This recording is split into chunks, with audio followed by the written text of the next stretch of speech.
Eu sou Camille Marçal e a gente vai começar a trabalhar um pouco de vocês. Isso mesmo, a gente está começando agora um projeto que é Vocês Pedem, a gente consegue. O projeto é basicamente ajudar vocês naquilo que vocês precisam. Exemplo, hoje é um tema bem pedido que eu fiquei tipo, caracas, eu nunca na minha vida ia pensar em trabalhar esse assunto se não fosse por vocês, claro, né? E aí, cada semana a gente vai escolher um participante, qualquer pessoa, não importa a quantidade de seguidores, não importa se você não é conhecido, não importa que só sua mãe vai assistir. O importante é lhe ajudar, entendeu? E para lhe ajudar, a gente vai chamar alguém específico da área que vai poder realmente lhe ajudar. Ou tentar lhe ajudar. A gente vai tentar fazer o máximo possível. Hoje, os nossos convidados são o Ian. O Ian, ele tem síndrome do pânico, assim como muitas pessoas que hoje vão assistir a live também. E ele está sofrendo muito com isso. Primeiro, é difícil lidar com a síndrome do pânico. Segundo, é muito raro conseguir alguém que realmente explique o que está se passando com aquela pessoa. Então, a gente vai tentar aqui ajudar. Deixa eu ver se eles já entraram por aqui pra gente já convidar eles aqui. Bora ver. Ian, bora convidar aqui. Cadê o Ian que não atende? Bora, Ian. Boa noite, Olha, o Camille. Xavier aqui também já entrou. Fala alguma coisa aí pra gente ouvir teu áudio, Ian. Tá, tá ok aí? Dá pra me ouvir? Tá dando pra ouvir sim. Deixa Certo. eu até aumentar um pouquinho aqui. Oi. Pode falar.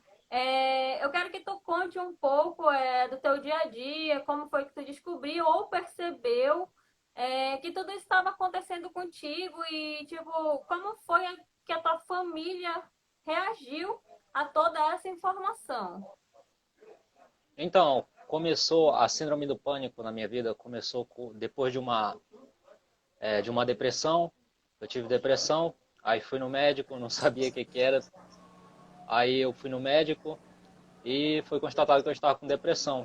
Não, Depois, depois da depressão, acho que uns 2 anos que eu já estava com depressão, já estava me recuperando, veio a síndrome do pânico. O primeiro A primeira crise, o ataque de pânico que eu tive, eu estava na rua com meu irmão e de repente veio aquele medo, aquele incômodo, uma sensação estranha e meu coração ué, da minha travou o som? e eu Deu comecei uma a passar travada mal. aí, Deu Ian. uma travadinha aqui. Uma travada? Peraí. Deu uma Ok? travadinha, eu vou voltar. Já voltou.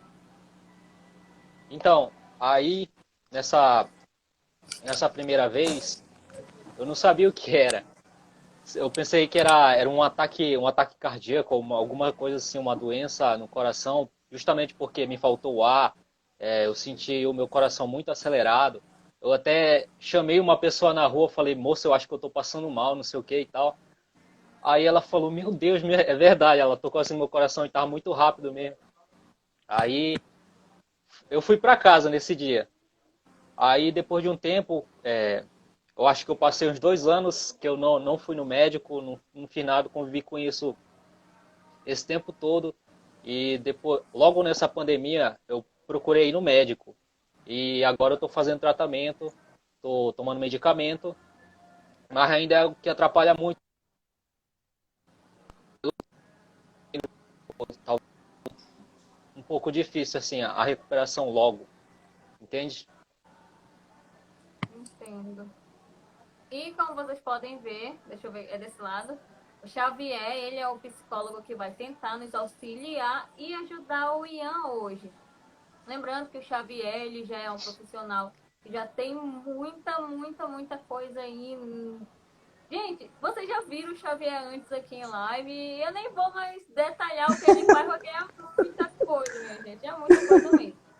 E é isso, se apresenta aí um pouquinho, Xavier, e já começa a explicar o que é a síndrome do pânico e como ela reage no corpo de uma outra pessoa. A gente já viu o parecer do paciente, vou falar Uhum, assim, e uhum. agora a gente vai ouvir a tua opinião do que é a síndrome, né? O parecer Ronaldo. do Ian, né? Bem, desde já, boa noite, pessoal. E aí, Ian? E aí, Camille? Ó, Eu agradeço pelo convite, é sempre uma honra estar aqui com vocês. E é sempre um momento muito significativo participar das lives que a Camille convida. Sobre síndrome do pânico, que a gente vai falar sobre isso, antes de começar a falar sobre pânico em si, é interessante a gente falar sobre estresse e ansiedade. Porque a síndrome do pânico, assim, o transtorno do pânico, ele faz parte desse arcabouço de ansiedades. E aí a síndrome do pânico é como se ela fosse o pico dos picos.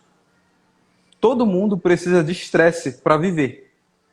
O ser humano, o estresse ele não é algo ruim, ele é algo necessário para você viver. Para você acordar, levantar da cama, se mover, fazer suas necessidades, cozinhar e tudo mais, você precisa ter um certo nível de estresse para que você tenha atenção, para que você fique atento, para que você não se acidente, para que você consiga fazer uma prova. Entretanto, há momentos que a gente passa desse ponto. E aí, quando a gente passa desse ponto, a gente começa a ter problemas. E aí, vamos usar um exemplo assim. Quando você acorda, seu nível de estresse está bem baixinho. Seu nível de cortisol está baixo. A partir do momento que você vai tomando seu café da manhã e vai vivendo o dia, ele vai aumentando. Você vai ficando mais apto a fazer as coisas. Até que chega no momento que você fica apto a fazer alguma coisa que te exige e te demanda muita atenção. Por exemplo, uma prova, participar de algum evento, um jogo, uma live, por assim dizer, que eu sei que o nosso cortisol aqui está alto. Tenho certeza. Nosso estresse está alto, que a gente está participando de uma live ao vivo. E isso é necessário para que você fique atento. Entretanto, quando esse estresse ele passa do ponto, ele começa a causar problemas. E aí a gente começa a ter sintomas de ansiedade. O grande problema do pânico é que ele é um transtorno que o nosso pico de estresse ele vai lá no topo. E aí o nosso corpo ele começa a sentir muitos sintomas que são disfuncionais para a realidade. É como se você precisasse de estresse para se mover, só que seu corpo te injeta tanto estresse que você paralisa. Seu corpo precisa do seu coração batendo para que ele se mova. Mas quando a gente tem pânico, ele bate de uma forma que a gente acha que vai morrer. A gente acha que vai ter um ataque cardíaco. A gente precisa suar para ter a hidratação do corpo. Só que a gente tem pânico, a gente sua num nível que a gente fica frio. Então, o pânico é nada mais do que uma desadaptação do nosso corpo para uma situação. E aí, quais são as causas do pânico? O pânico ele pode ser uma questão envolvida geneticamente. O seu corpo pode ter uma excitação genética, mas ele pode ser causado também por outros estresses. Ele pode ser um acúmulo de vários estresses que eu não estou conseguindo identificar. Segundo a literatura, o pânico ele se caracteriza por um episódio muito intenso de ansiedade, muito intenso de estresse, onde eu sinto que eu estou quase morrendo, ou que eu vou morrer, ou que eu sinto que eu estou ficando doido, de tão intenso que é. E pode ser um dos dois. Então, todo mundo pensa geralmente que pânico é uma sensação de que eu vou morrer. Não só. O pânico pode envolver também a sensação de que eu estou ficando doido. E aí, voltando a falar sobre os sintomas do pânico, o grande problema do pânico em si é que ele trava a pessoa. E aí, segundo a literatura, não há uma definição exata do que causa o pânico. A gente tem só suspeitas do que causa. E essa é a marca principal do pânico. Ele não pode ter um evento iniciador tão óbvio assim, tão fácil de identificar assim, senão ele não é classificado como pânico. Ele é classificado como uma fobia específica, ele é classificado como uma ansiedade específica.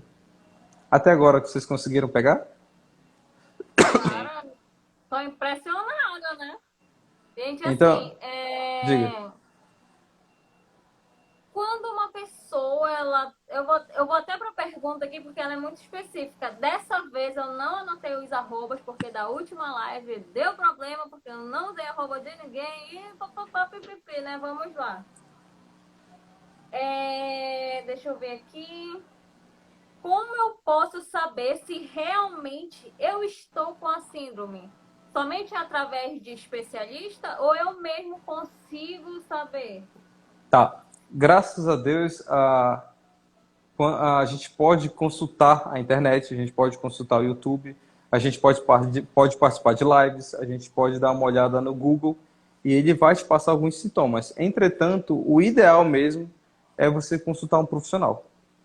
Porque muitas vezes eu estava até conversando com um amigo que está aqui comigo, que é o Francisco, e a gente estava especificando a diferença de transtorno do pânico para ataque do pânico. E aí Tem nessa dois especificação, tipos? sim. É porque é o seguinte, o transtorno do pânico é quando eu tenho pânico mais de uma vez por mês, ou uma vez por mês. Eu tenho que ter um certo tipo de frequência de ataques para que eu tenha um transtorno.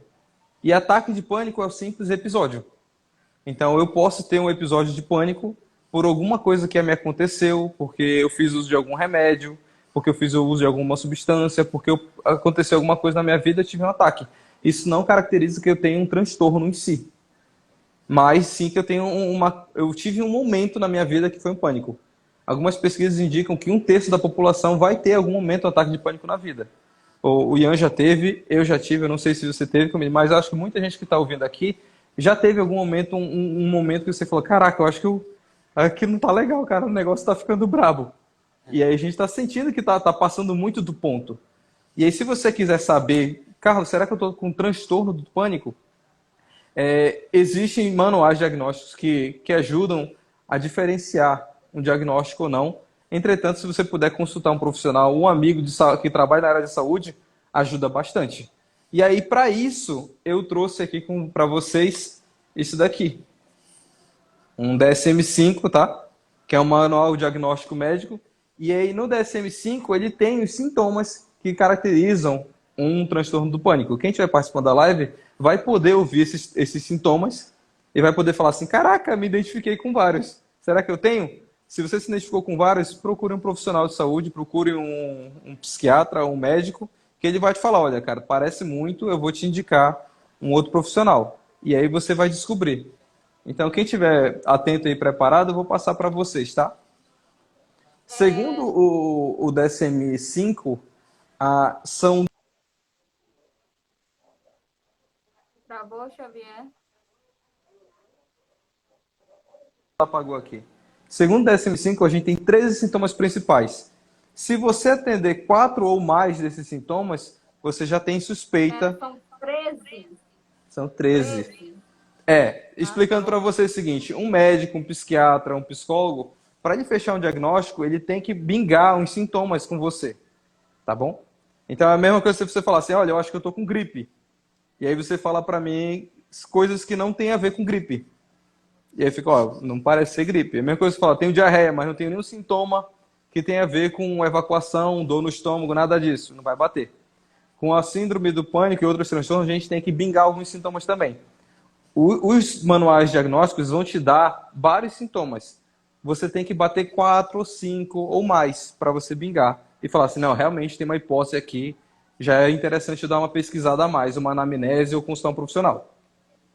Beleza? Ian, como agora tu já procurou profissional, tá se medicando direitinho, ele vai estar falando aí os 13 e eu quero que, se puder, claro, se tu puder indicar pra gente quais são esses sintomas aí que tu sentiu, que tu teve que contar lá pra ele.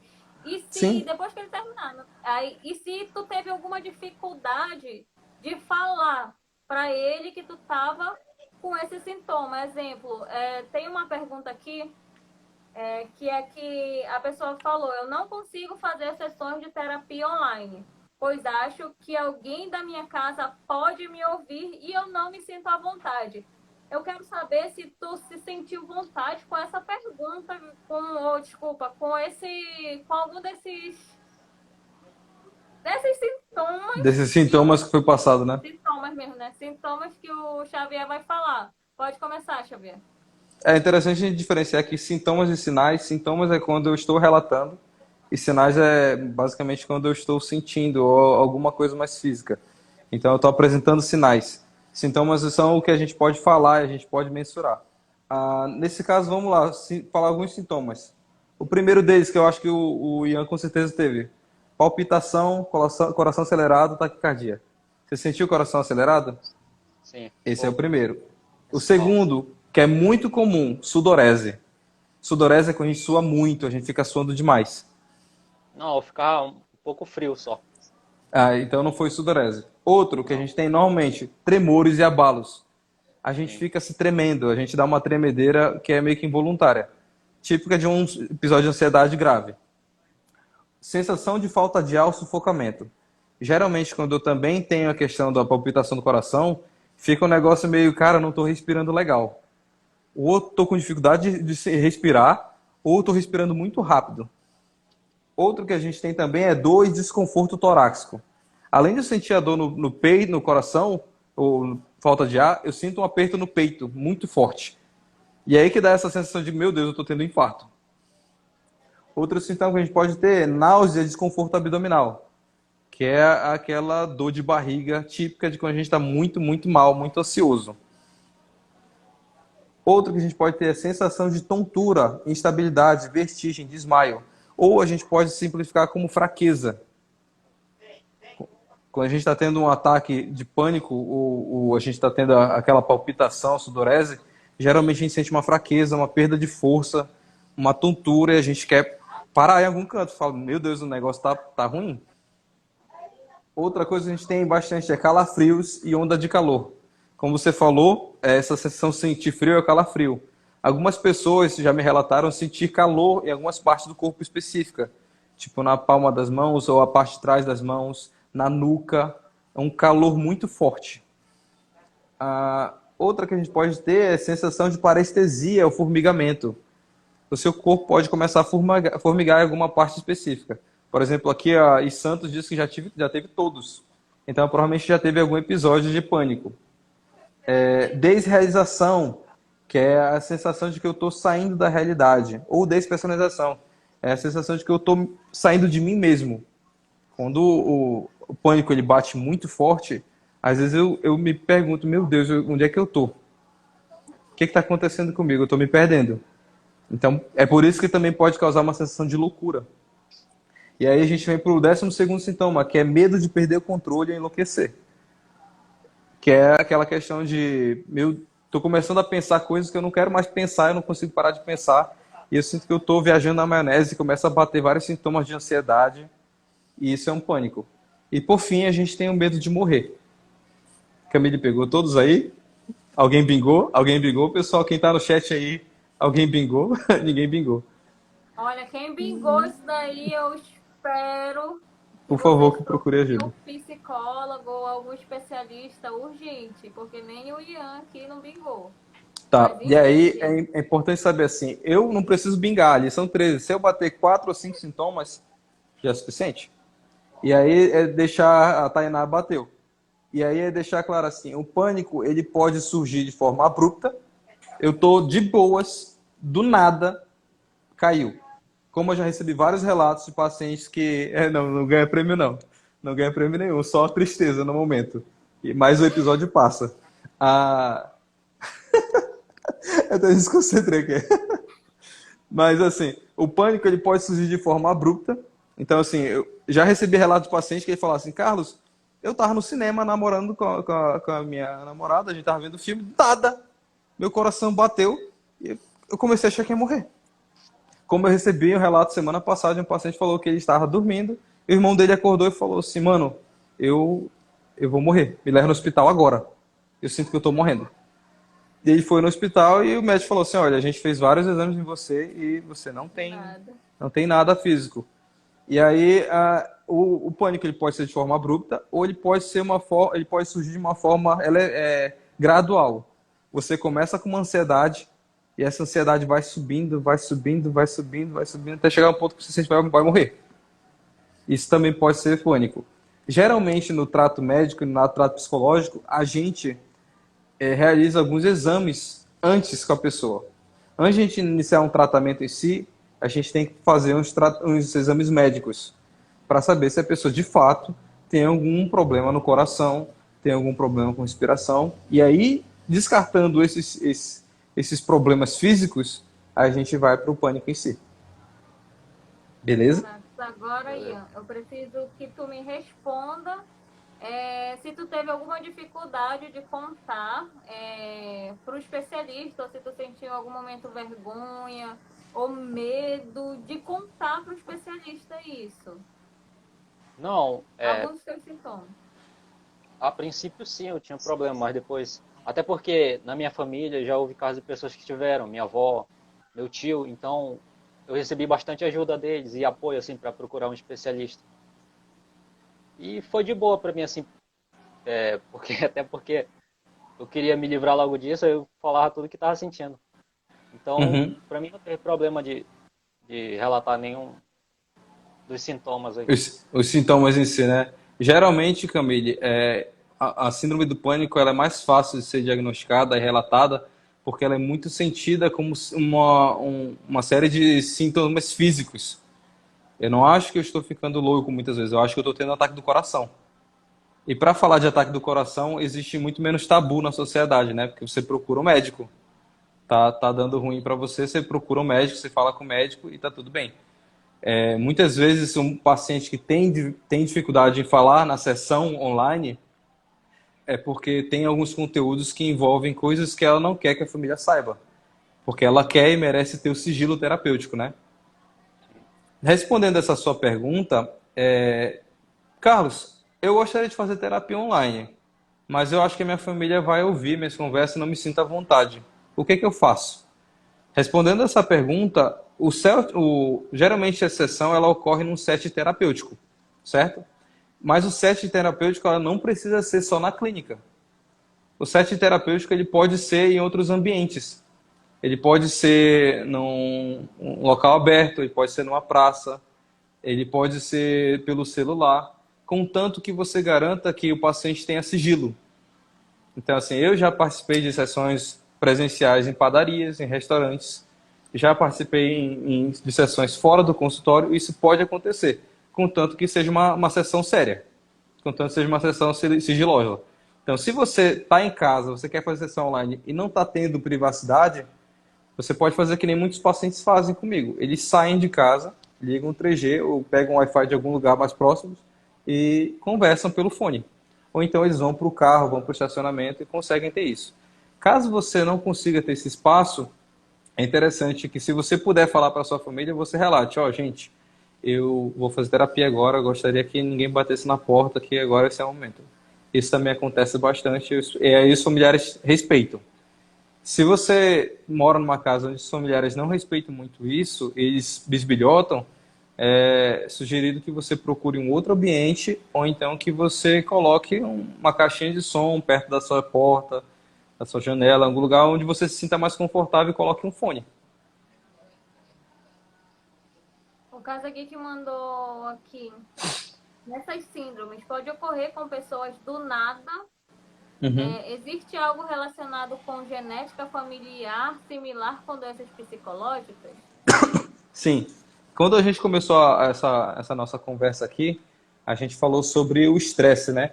Que o pânico ele é o pico do pico. E aí, sobre o estresse, é interessante salientar que algumas pessoas alcançam esse pico mais fácil que outras. Isso é devido a uma herança genética, isso é devido também a temperamento. Algumas pessoas são mais explosivas que outras, algumas pessoas naturalmente são mais sensíveis que outras. Isso é normal, todo ser humano tem sua diferença. E aí, relatando sobre isso, me faz lembrar sobre dois quesitos muito importantes no pânico, que é a memória. A gente tem dois circuitos no nosso corpo que se chamam amígdala cerebral e o hipocampo. E às vezes também envolve o neocórtex. A amígdala cerebral ela é responsável por resgatar memórias primitivas nossas e faz o seu corpo reagir de uma forma fisiológica inconsciente. Então, por exemplo, eu estou andando na rua, vejo dois motoqueiros, eu nem preciso pensar para ficar com medo. Porque alguma coisa já me condicionou a vai dar treta, eu já começo a ficar nervoso. A gente tem um outro mecanismo no nosso cérebro que se chama hipocampo, ele é relacionado por memórias conscientes, memórias que não envolvem tanto reações fisiológicas. É nessa que a hora que eu penso, não, eu estou vendo aquelas duas pessoas na moto, são meus amigos. Estou vendo aquelas duas pessoas na moto, é a moça que trabalha aqui perto. Eu acho que ela não vai me assaltar, acho que vai dar tudo certo. Então, geralmente, o nosso corpo ele tem essas duas formas de resgatar a memória. O hipocampo, o neocórtex, que é memórias conscientes, e o córtex e a amígdala cerebral. Ela é responsável por resgatar memórias mais impulsivas, mais primitivas, mais reptilianas. O grande problema é que algumas pessoas, quando são ansiosas demais, elas têm essa amígdala cerebral muito mais fácil de ser excitada que outras. Então, esse é o quesito genético que envolve. Para isso, a gente faz uso de medicamento e terapia, para que a pessoa consiga trabalhar e se excitar cada vez menos. Se excitar cada vez menos, consiga ter uma frequência menor, diminuir a intensidade. Mas se o caso for grave, se for um quesito genético muito forte, a gente envolve sim o uso de medicamentos. Um outro fator que é interessante também trazer é que estava vendo umas pesquisas hoje, e o Chico está aqui comigo, o Francisco, né? E aí ele falava assim sobre depressão e ansiedade, que a gente tem vários motivos que nos levam a deprimir e ficar ansiosos. Entretanto, o fator genético, basicamente assim, de 8 motivos, 2 são genéticos. Então, se você tem uma genética que te leva a ter pânico, que te leva a ter ansiedade fácil, a probabilidade de você, sabendo disso, voltar a ter pânico é bem menor. Esse é um dos quesitos que não é dito normalmente nas palestras, mas se você tem uma predisposição genética a isso, e você tiver ciência, a probabilidade de você voltar a ter é menor.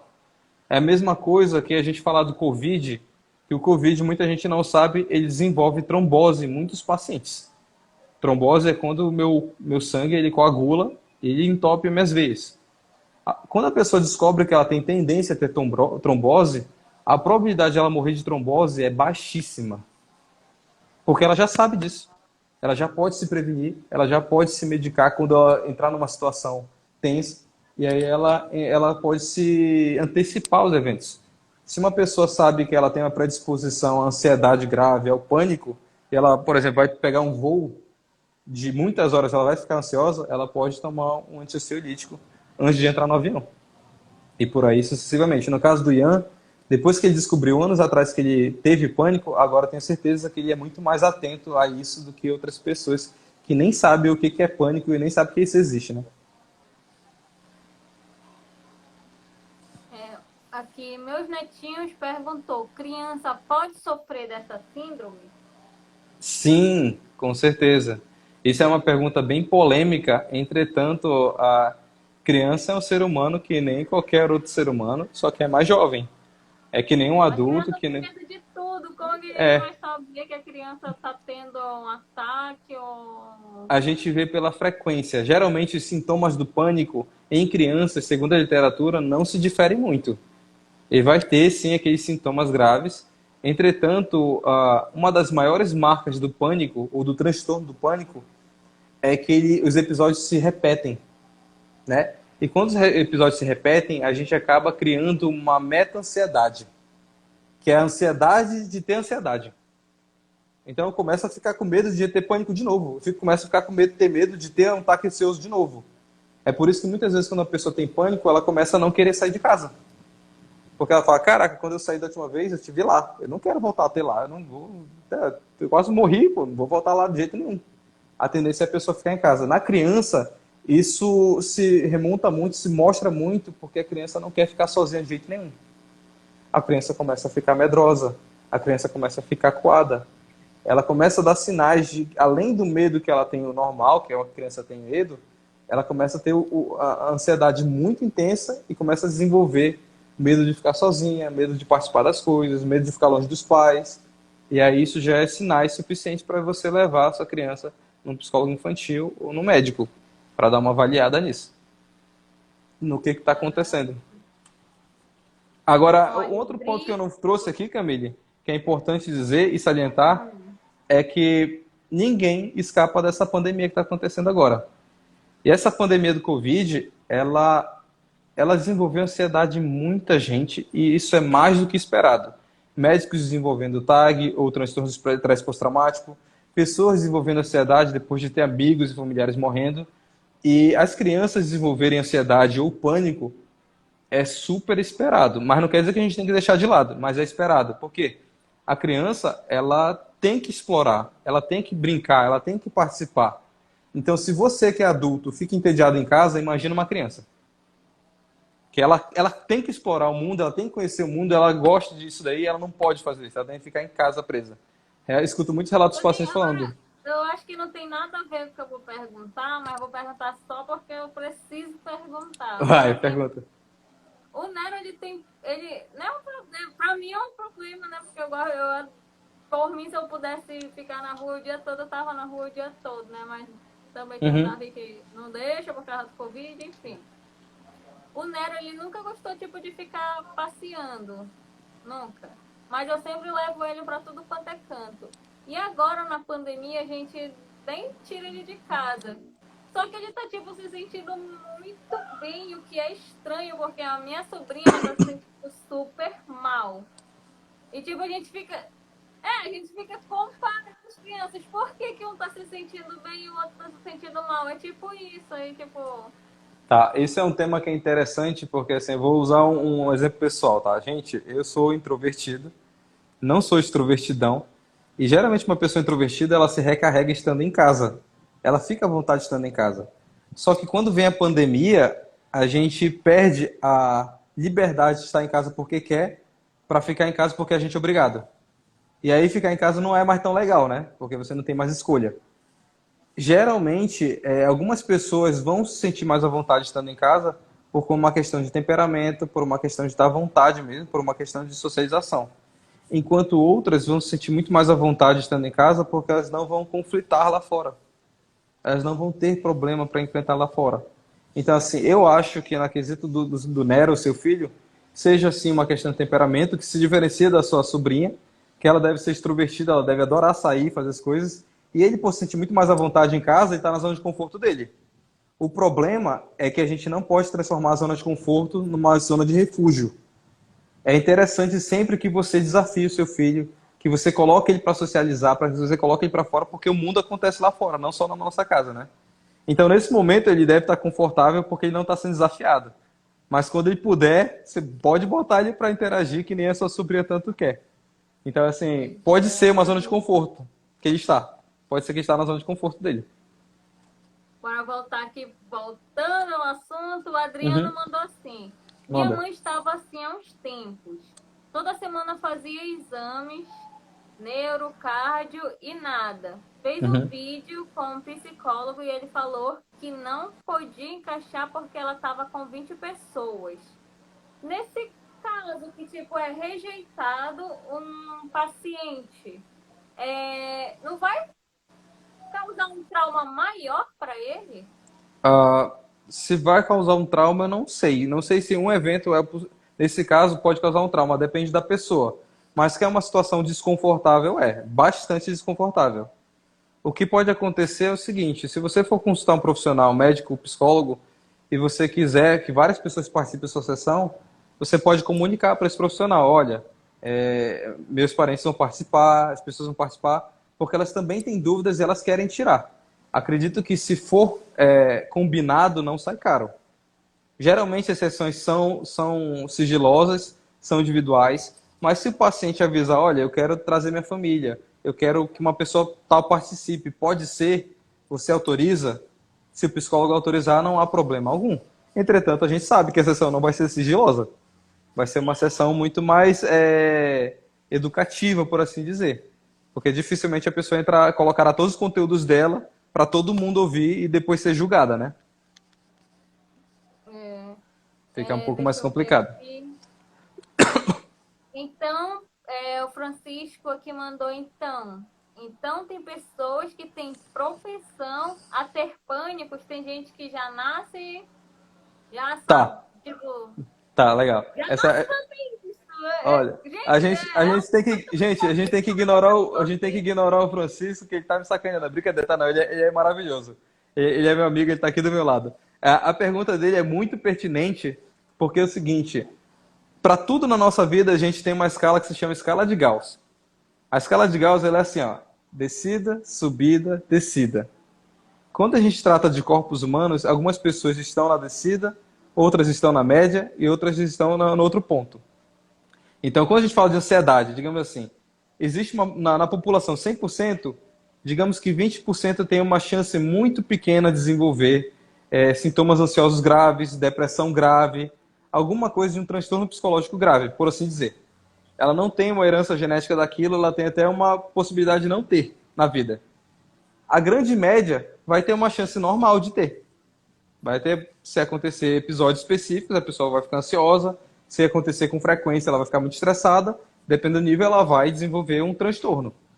E existe uma outra parcela que é menor também, que fica naquele fim da descida da onda, que tem uma chance maior de desenvolver. Esse pessoal tem sim uma predisposição. Não quer dizer que essa pessoa está condenada geneticamente a sofrer disso. Isso quer dizer que essa pessoa, se eu tenho um pai ansioso, uma mãe muito ansiosa, a probabilidade de eu também ser do mesmo jeito, ter o mesmo temperamento, é grande. Então eu tenho uma responsabilidade comigo. É a mesma coisa que um exemplo, que eu tenho familiares que são diabéticos. Muito provavelmente eu vou ter a predisposição a desenvolver a diabetes. Mais fácil que outras pessoas. Para isso eu me cuido.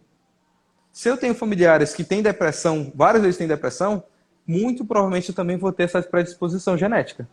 Então eu tenho que me cuidar mais. Não é uma condenação, é só uma predisposição. O seu corpo ele consegue desenvolver aquilo mais rápido. E aí a predisposição pode ser para coisas boas, como para coisas ruins. Geralmente ninguém fica só com coisa ruim, também pega coisa boa.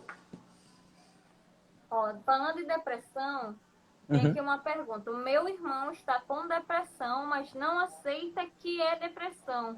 Como eu posso ajudá-lo? A gente consegue ajudá-lo? Olha, Camille. O meu, pelo menos, ele é muito horrível. Tá. Não adianta conversar com ele que não tem conversa. Eu já imagino o irmão assim dos outros também. Sim, olha, Camille, essa é das perguntas mais complicadas, porque é uma daquelas tricky questions. É uma pergunta difícil de responder, porque assim, o que eu posso fazer com alguém que não quer se tratar? É basicamente isso que ela está falando. E aí a primeira pergunta que eu faço é, o meu irmão tem depressão, mas ele não admite que tem depressão. Quem foi que diagnosticou ele com depressão? Esse é o primeiro ponto. Tem que saber se foi um profissional, se foi alguém da área de saúde que diagnosticou, ou se foi alguém, um conhecido ou um familiar, falou assim, não, ele está triste, é depressão. Então esse é o primeiro ponto. Porque pode ser que de fato ele não tenha depressão. Depende de quem diagnosticou. Ele está triste. Sim. E aí sobre depressão é importante salientar, depressão não é tristeza. Tristeza é tristeza, depressão é outra coisa. Depressão é quando todos os quesitos do seu exame mental, do seu corpo, eles decaem. Então a minha fala diminui ou decai, meu apetite decai ou aumenta muito, desregula, meu sono decai ou aumenta muito, minha velocidade de pensamento decai, a meu reflexo decai, a minha energia decai, minha libido decai, minha motivação decai. E aí é natural, tá tudo decaindo, por que eu vou estar feliz? Não vai ficar feliz. Então assim, se tá batendo tantos sintomas assim, muito provavelmente ou esse cara está muito mal, ou ele está evitando a todo custo entrar em contato com tudo. Ele está mal, só fica em casa, vê Netflix o dia todo, ou fica jogando o dia todo e não entra em contato com a realidade. Pode ser sim um sintoma de depressão. Coisa que agora eu fiquei pensando, eu aqui.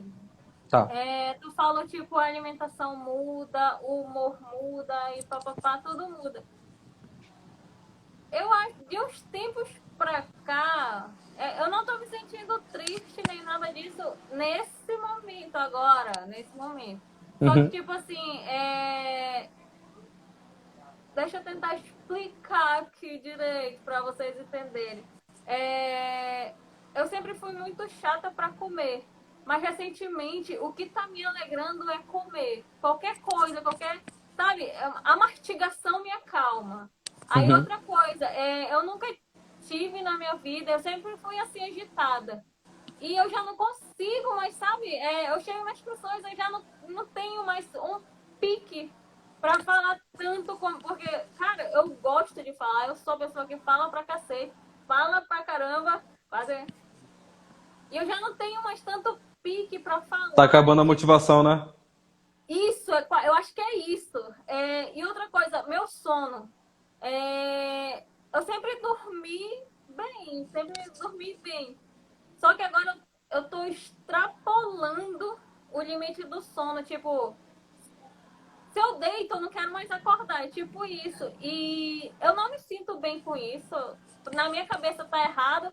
Mas eu lá quieta no meu canto tá ótimo. E outra coisa o meu humor, que ele tá muito, sei lá... Tá instável? Eu tô muito, acho que é sensível. Tá não sei, sensível. Porque assim, tá irritadíssimo, né? Eu tô me estressando muito fácil, qualquer coisa já é um motivo pra... Tipo, não tem nada pra eu brigar, sabe? Do nada, o vento bateu no meu rosto e eu tô com raiva. Eu acordo com raiva, eu vou dormir com raiva, sabe? Sim. Tá. Não é toda hora, não é tempo todo isso. Sobre depressão, Camila, é interessante você saber assim, a depressão, muitas vezes ela pode ser identificada por uma tristeza forte também, né? Mas ela pode ser identificada também por uma irritabilidade. Afinal, nem todo mundo que tem depressão fica triste. Tem gente que fica muito irritada. Tem gente que fica insuportável, fica rancoroso, por assim dizer. Qualquer coisa é suficiente. E aí, voltando a falar para vocês, ainda agora que eu falei, e é importante dizer isso para todo mundo que está ouvindo aqui. Pessoal, ninguém escapou da onda da Covid. Vocês, eu, os médicos, todo mundo está cansado, todo mundo está desgastado. E é por isso que é importantíssimo as lives da Camille, para lembrar que a gente não pode parar de se cuidar. Parece que a pandemia coloca a gente num estado de que a gente entra numa desistência, de que a gente se cuida, se cuida, se cuida, e quando você olha lá fora, tá todo mundo festejando como se ninguém estivesse morrendo. E aí você fica, pô, o que está acontecendo com a humanidade? E aí você tem que voltar a ficar preso em casa. E assim, a gente tem muitos estressores que vão colocando a gente numa situação onde pode sim desenvolver uma depressão, que nem é o seu caso, você pode estar desenvolvendo, não fecha o diagnóstico, mas pode estar entrando, como também pode desenvolver uma ansiedade, pode desenvolver um pânico, pode desenvolver várias outras coisas. E aí, pois é, o que a gente precisa fazer para evitar isso acontecer? Vai a mesma indicação para o pânico, tá? A melhor coisa que você pode fazer para diminuir o estresse, diminuir a ansiedade, diminuir o cortisol, tentar regular o corpo, é tentar levar uma vida saudável. Se alimentar corretamente, se exercitar se possível, buscar fazer coisas que deem sentido para a sua vida, coisas que te motivem, coisas que te deem energia, e descansar também, ter seu momento de lazer para você se reestruturar. De vez se você puder fazer uma yoga, uma meditação, ou alguma coisa que seja relaxante, também é necessário, também é importante para que você se estabeleça. Muitas vezes na pandemia a gente entra num modo automático. E o modo automático ele é bom para sobreviver, mas não para viver. O modo automático é bom para você, acabou o dia, tem outro dia, acabou o dia, tem outro dia. Mas a longo prazo ele desenvolve pânico, ele desenvolve depressão, ele desenvolve um monte de coisa. E o grande problema é que a pandemia nos obriga a entrar no modo automático. Porque assim, se você não vai poder sair de casa nem hoje nem amanhã, espero que o tempo passe rápido, né? Até isso acabar. O Ian, ele já teve depressão. Ian, conta um pouquinho aí pra gente, não sei se tu pode, porque se nem tava no coisa aí, mas na conta pauta, um pouquinho aí, se tu puder, se tu puder, como é que foi essa parte da tua vida, como tu se sentiu? Conta aí pra ver se alguém não se encaixa aí, já procura aí. Bom, tô curiosa. Com 17 anos eu tinha repetido o 9º ano e tive que fazer de novo. Aí esse ano já estava ruim de estudo, já estava meio desmotivado, parei de estudar. Aí eu fiquei 1 ano em casa, eu não tive mais ânimo para nada, deixei de comer direito, insônia, tive muita insônia, até hoje eu tomo remédio para dormir. É muito difícil eu ter uma noite assim que eu durma direto, a não ser que eu tome remédio. Fui deixando de me comunicar com a minha família, ficando só no quarto. Eu acho que eu fiquei 1 ano dentro do quarto, só saía para comer, voltava pro quarto. Às vezes eu dormia bem pouco de dia, mas à noite eu não conseguia dormir. E principalmente aquela tristeza, aquela angústia. Eu tentei 2 vezes suicídio durante essa época. Eu tinha 17 anos nessa época. Hoje eu tenho 23. E foi muito difícil para mim. Hoje em dia eu acho assim, eu não tenho mais nenhum, assim, grande parte dos sintomas que eu tinha, tipo... já passaram. A falta de... Isso, já passou. A falta de motivação, aquela angústia, aquela tristeza. Hoje em dia eu tenho mais vontade de fazer as coisas. O que mais me impede mesmo é a síndrome do pânico. Mas foi uma época muito ruim que foi bem difícil para mim. Eu creio que isso foi o fundamental na síndrome do pânico na minha vida. Entende? Eu acho que isso foi um dos principais causadores. Sim, com certeza. Parece que gera um estresse que marca. Depois que você tem um episódio de depressão maior, Dependendo do tamanho, isso fica para a memória da gente. E é por isso que, geralmente, quem tem depressão uma vez tem a possibilidade de desenvolver outras vezes. Parece que aumenta a chance, se você não tratar. E aí, no caso do Ian, ele foi relatando os principais sintomas. A depressão, ela envolve muito uma baixa de dopamina, que é um dos hormônios que são relacionados à motivação, à vontade de levantar, de fazer as coisas. E é importante salientar, assim, no caso do Ian e para todo mundo, que depressão não é frescura, depressão não é brincadeira, depressão não é simplesmente falta de ânimo, de propósito, tudo mais. Depressão, muitas vezes, é um desbalanço bioquímico puro. A pessoa fica sem energia quimicamente para se mover. Antigamente, a depressão era conhecida como preguiça. Tanto é que nos pecados capitais, ao invés de ser chamado de preguiça, era chamado de depressão. Antigamente, lá na antiguidade, as pessoas que viam aquela pessoa que ficava acamada, não fazia nada, falavam que era um preguiçoso, era um deprimido. Hoje em dia, a gente usa o termo depressão.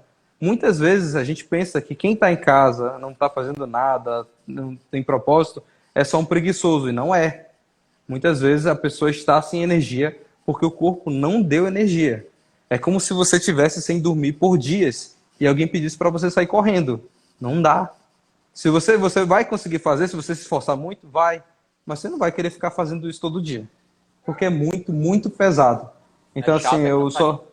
É cansativo, é chato, é desmotivador e sem propósito.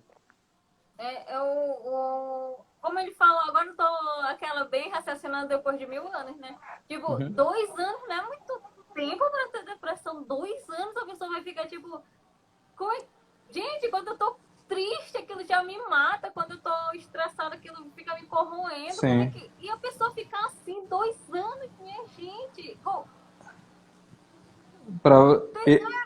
Entendeu? E assim, ó, Camille, só você tocando nisso já fica um pouco claro. A depressão, geralmente a depressão maior, aquela depressão que dá vontade de morrer, ela tem um período curto.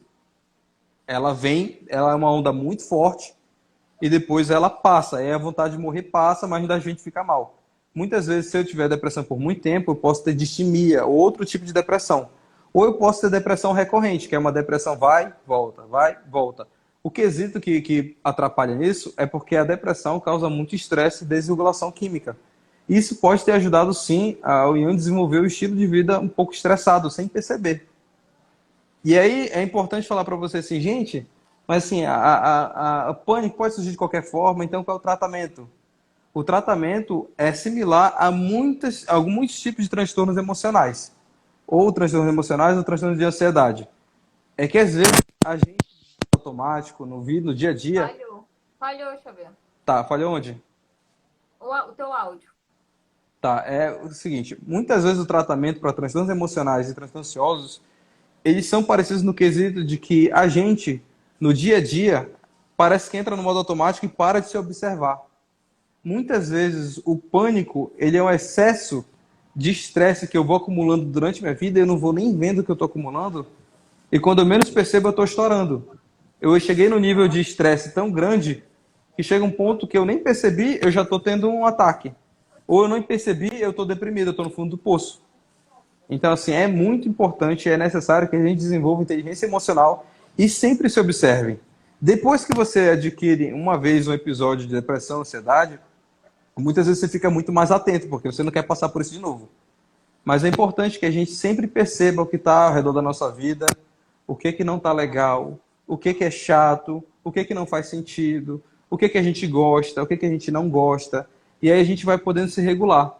Muitas vezes quando você vê alguém e fala assim, essa pessoa é muito instável, na verdade não é que ela seja tão instável, a verdade é que ela não se conhece.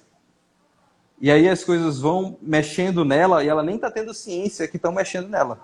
É muitas vezes a pessoa que ela se diz, eu não sou estressada, eu não sou ansiosa, mas tem bruxismo, mas tem gastrite, mas tem insônia, mas tem problemas no sentido de querer controlar tudo, querer ter uma agenda perfeita, não sabe perder uma nota, não sabe pegar uma nota baixa um dia na vida, não sabe receber não. E aí você fala, poxa, será que essa pessoa é assim tão calminha como ela diz que é? Porque existem várias outras pessoas que dizem que não. Às vezes a gente não se observa.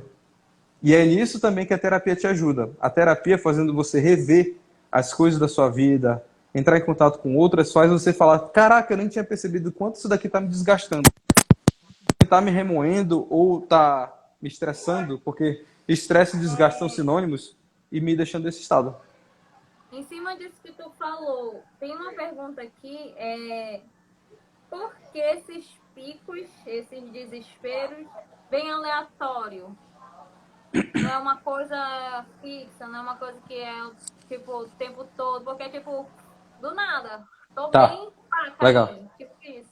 Camille, quando a gente vai fazer terapia, eu falo para os pacientes que a gente vai ligar a luz.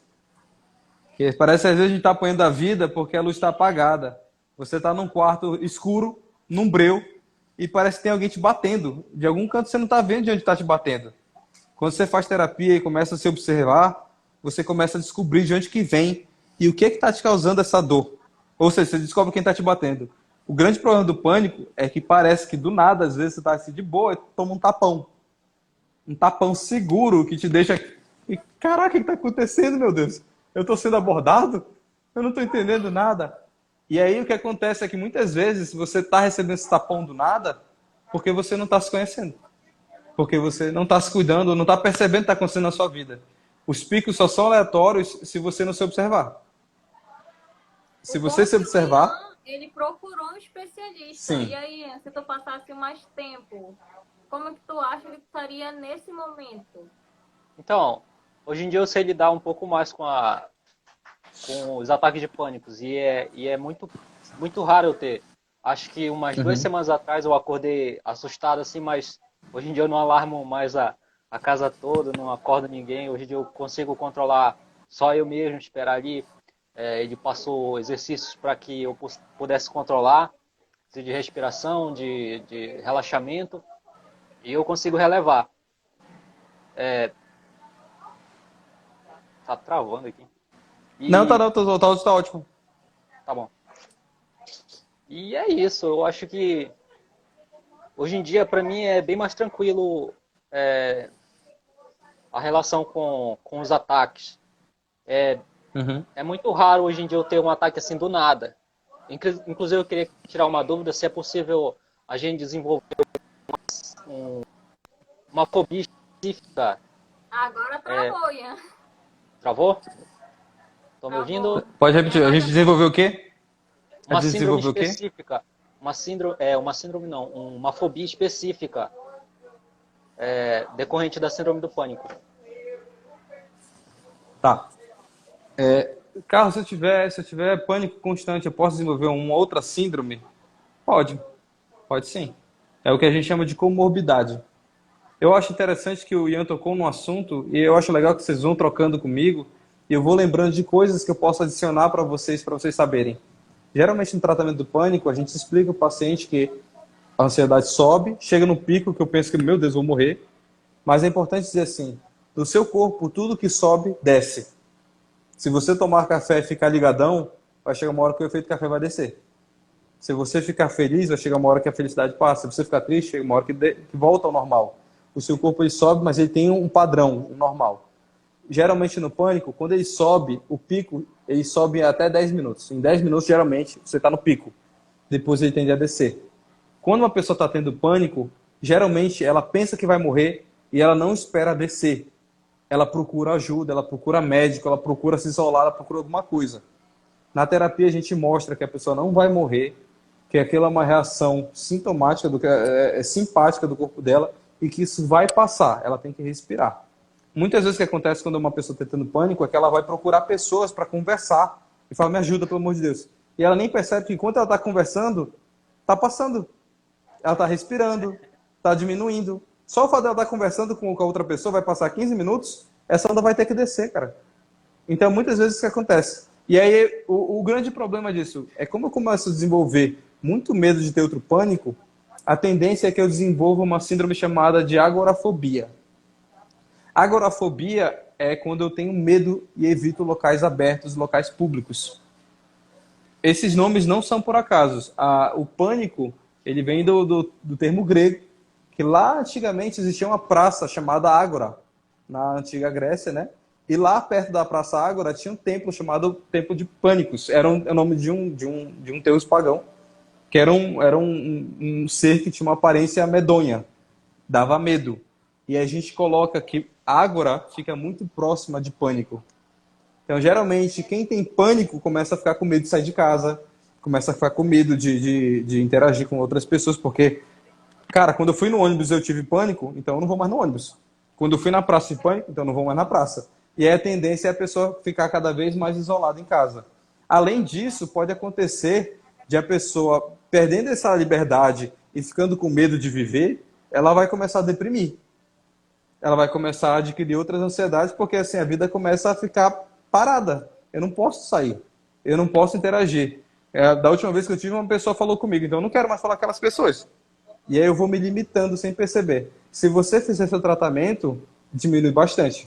Muitas vezes, antigamente, os artigos diziam que 70% dos casos do pânico diminuíam só com o uso do remédio. E aí a terapia ajudava. Entretanto, a gente sabe que, segundo a literatura também, a maior parte dos casos que a pessoa volta a ter pânico são daqueles que a pessoa só usa remédio. Muitas vezes o pânico sim é desencadeado por fatores psicológicos. Então você fazendo psicoterapia e fazendo uso de fármaco, que você vai parar de tomar em algum momento, a probabilidade de você voltar a ter pânico e desenvolver outros transtornos é muito, muito baixa. Então, gente, a live já está quase no finalzinho. Primeiro, Ian, quero que tu deixe aí as tuas considerações, informações importantes aí para a galera, e depois o Xavier. Eu acho que vai terminar daqui a 5 minutos, porque é contadinho o Instagram, né, meu Deus? É contado? Eu não sabia, não. É 1 hora, ele encerra assim, tipo, do nada. Na tua cara, tu tá falando, Ah, entendi. Então, Vai lá, Ian. muito obrigado, Xavier. Foi muito bom participar, esclarecer dúvidas. Eu agradeço a Camille pelo trabalho maravilhoso. Acho uma grande prestação de serviço. E é isso aí. Obrigado pelo que é importante a gente procurar ajuda, não demorar. Assim que a gente sentir tudo isso que foi falado aqui, esses sintomas, é importante a gente procurar ajuda, não deixar passar muito tempo isso, porque pode ser um pouco mais difícil, né, a gente sair dessa situação. Com certeza. E é isso aí. Deus abençoe todo mundo. Muito obrigado, Ian. Eu sou pessoal. Vai, Xavier. Tá, pessoal, desde já foi uma honra ter recebido os comentários. Muito obrigado por quem participou. Muito obrigado pelo convite, Camille. E eu agradeço de coração a participação do Ian, que o Ian ele ajudou bastante a gente aqui, relatando os sintomas, fazendo as perguntas e principalmente pela confiança de compartilhar um pouco da história dele com a gente. Então, assim, Ian, de coração, muito obrigado. Eu sei que fazer live não é o negócio mais confortável do mundo. Para quem não está acostumado à ansiedade, eu fico ansioso, todo mundo fica ansioso, é normal. Então, desde já, muito obrigado por você ter participado. E obrigado a quem está aí acompanhando a gente, está perguntando, está participando, que isso ajuda demais a live e deixa a gente muito mais à vontade para participar. Muito, muito mais. E aí eu queria fazer uma última consideração, pessoal, como o Ian falou, prevenir é muito mais fácil e muito mais barato que remediar. Se vocês puderem prevenir, se cuidar e tentar manter o equilíbrio, especialmente nessa pandemia, façam isso porque ninguém fica à vontade tendo uma depressão, uma ansiedade. Todo mundo está sujeito, isso não é fraqueza, isso é uma reação normal do corpo, porém muito, muito desagradável. Não é legal, é muito pesado e ninguém merece sentir. Então, se você puder remediar, se você puder prevenir, previna. Tá? E sobre o caso do paciente que falou, meu irmão está com depressão, eu não sei o que fazer. Se você que fez a pergunta puder entrar em contato comigo e eu puder falar com seu irmão, não tem problema, eu estou aqui para prestar essa ajuda, eu acho que é o mínimo que eu posso fazer em ajudar a esclarecer esse quesito desse diagnóstico do seu irmão e ele poder melhorar. Tá bom? Olha aí, gente, olha aí, já quem já está assistindo já sabe, né? Então, gente, essa foi a live de hoje. Eu achei bastante construtiva, principalmente pela parte do Ian, porque geralmente eu não ia querer falar nada disso abertamente assim, não. Vixe, do jeito que eu sou, eu morrer de vergonha. Eu tava falando, tava rindo, tava chorando. Mas muito obrigado, Ian. Cara, foi muito bacana ouvir tudo isso e aprender aprender com isso, porque é isso que a gente está esperando mesmo. Aprender com vocês para transmitir para quem realmente precisa. Muita coisa eu não sabia, tava perdida. Eu fiquei tipo, quê? E claro, o Xavier, que está sempre aqui com a gente, ele que ajuda a gente bastante nessas dúvidas aí, um excelente profissional. E assim, a campanha ainda vai continuar o mês todo. Se vocês querem ajuda para alguma coisa, manda aí no direct. Aqueles que forem os casos mais difíceis de ser solucionados, a gente vai estar dando uma força, vai estar trazendo aqui para tirar as dúvidas de vocês. Caso vocês queiram mais sobre psicólogos, a gente pode chamar o Xavier, a gente pode fazer um bate-papo com outros também, que inclusive tem o Francisco e a Harmonia aqui. Gente, eu adoro a Harmonia, você é a diva, né? Mas enfim, né? Agora vai ser ela que quer participar. E é isso, galera. Não deixem de se cuidar. A pandemia tá aqui, mas você, somente você pode cuidar do seu corpo, da sua mente e de tudo que habita em você, beleza? Outra coisa também que eu quero deixar claro são algumas coisas que a gente está vendo desnecessárias que estão acontecendo. Exemplo, o meu amigo se previne do corona, mas eu não quero. Não há motivos para você ficar, vou colocar assim, inventando histórias para aquele amigo seguir os seus ideais, a sua crença. Não, gente. É a mesma coisa que eu já falei sobre religião. Não obrigue ninguém a fazer aquilo que ela não quer. No máximo que você vai conseguir é uma inimizade. E esse não é o momento. A gente precisa ficar unido. O ser humano, por si, ele precisa viver em comunidade, tá, galera? Eu já falei pra vocês, eu já dei bloco aí nessa galerinha que tá brigando à toa, porque eu não tava gostando, e é isso. Xavier, tem alguma dica que tu queira dar aí, ou Ian? Podem dar, que já faltam 10 segundos pra encerrar aí, ó. 10, Tá. 15. Pessoal, uma dica para vocês antes do Ian. Se vocês puderem, procurem não ficar sozinhos, procurem ajuda, não se isolem. Se vocês puderem conseguir conversar com um profissional, entrem em contato, o meu Instagram é aberto, e a Camille pode entrar em contato também, e conversem, troquem figuras com as pessoas, não fiquem sozinhos nessa pandemia, por favor, porque isso daí não tá legal para ficar sozinho. Vai, Ian, vai, Ian, vai, Ian, vai, Ian. Minha dica foi tudo que eu já havia disse, a segunda dica é seguir a Camille e acompanhar o que ela posta aí, também o Xavier. Obrigado, pessoal. 4, 3... Tchau, pessoal. Com a gente aí que não vai dar tempo. Vai cair.